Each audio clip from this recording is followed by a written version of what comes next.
I am really enjoying this tour through my LPs, and if you're still watching, thank you for following me on this tour. It says so much about our lives when we can delve into the music that has been dear to us, that has accompanied us through good times and bad, music that endures, and music that has kind of come and gone from our listening tastes. The top of the stack is an album I've always loved. I wasn't a huge Fleetwood Mac fan. I liked them, and siblings had several Fleetwood Mac albums, and their music filled our house when I was a kid. But when they broke up, or when Lindsey Buckingham went his own way, I really became a fan of Lindsey Buckingham. Love his guitar playing. Love the fact that he really is attentive and a perfectionist in the studio. And I love the kind of the weird edge of his pop. Sometimes you don't know where a song is going, and then it'll give way to this blissful chorus. So it's fun to journey with him. The title track, "Go Insane," a great tune. That's why I bought this album. But a song called "I Must Go." What was the other one on here? "Slow Dancing." Some good pop tunes from Lindsey Buckingham on "Go Insane." Classic album, I've mentioned it before, the debut album from Devo. So many cool tunes on here. I might be controversial in saying this, but I love their remake of Satisfaction. I think they set out to take it apart and put it back together in a much weirder way. And I don't know how the Rolling Stones feel about it, but I think Devo just added a classic twist to that song. But some other great tunes on here. "Uncontrollable Urge." Um, this album I think is my brother Steve's, but I'm happy to have it. It's a classic. "Frankie Goes to Hollywood," Liverpool. I bought their debut album and I enjoyed some of it, so I decided to give this a try. There's some good songs on here. "Warriors of the Wasteland," I think, but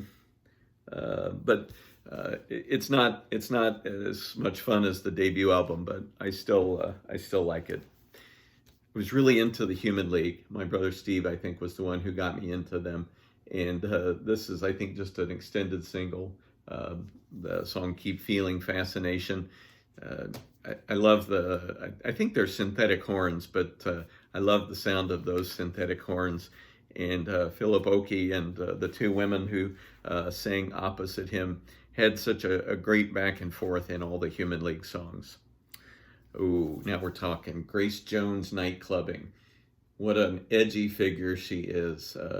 What a cultural figure uh, with enduring appeal, I think, actually.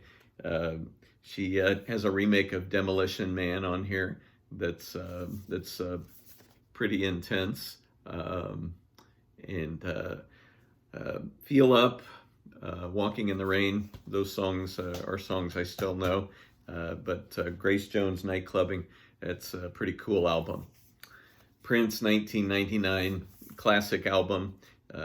Prince really arrived with this, although I think Prince has always been considered such a genius and somebody who was an amazing guitarist, an amazing songwriter, an amazing vocalist, and an amazing performer.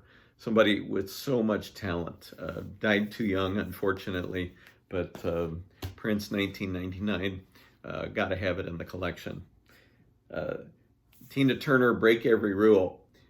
I really didn't like her resurgence initially. I think "Private Dancer" was the album before this. And when it came out, I didn't like it. I really resisted it. But slowly over time, I came to appreciate it. And I still have that. I think that was on cassette. I bought this, I think, because I was a member of Columbia House, and you know the rule: if you're my age or older, you had to buy so many albums in a certain amount of time. So I think some good songs on here. I haven't listened to it that much, to be honest. Boston, I think this is their second album. Third album. It's Third Stage. I think this is one of my siblings' albums, but Amanda's on here. I just exercised the other night to their debut album. that first Boston album is just full of hits and full of rock radio standards. The last one also, I think, belonged to one of my siblings, Meatloaf, Bad Out of Hell, a classic album, one of the top-selling albums of all time, and one of those great rock epic songs, Paradise by the Dashboard Lights. Meatloaf are certainly considered one of those bands that sold a lot of records, and really just that one album was the most popular. So the tour through my LPs will continue.